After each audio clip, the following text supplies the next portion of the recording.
El minimalismo es una tendencia que ha ganado más adeptos en los últimos años, ya que nadie es indiferente a las líneas simétricas, elementos ligeros y colores puros que encontramos en este estilo. Bienvenidos a un nuevo proyecto, esto es DC Planos 3D, comencemos.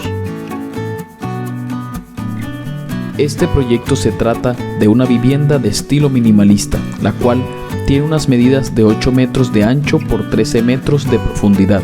Se encuentra implantada en un terreno de esquina, lo que permite una perspectiva visual de espacialidad que se conjuga con los volúmenes del diseño. Si deseas que realicemos tu proyecto, envíanos un email al correo que está en la descripción de este video o visita nuestra página web.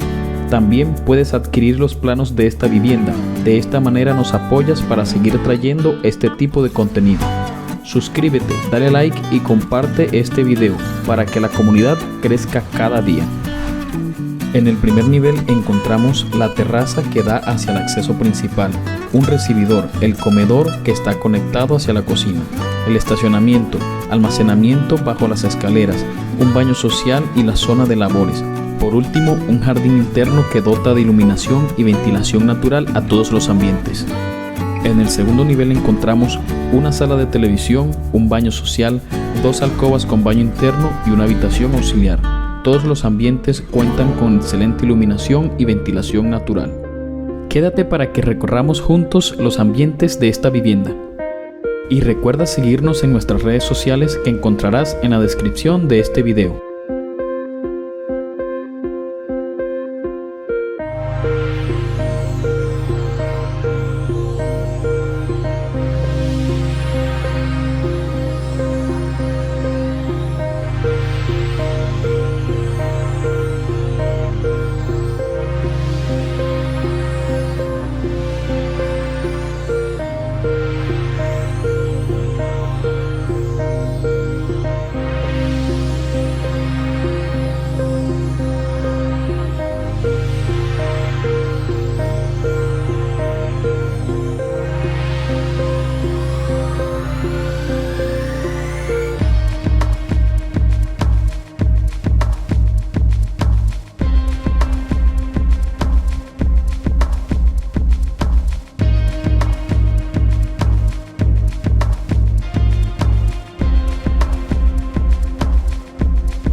Gracias por ver este video. Nos vemos en el próximo proyecto.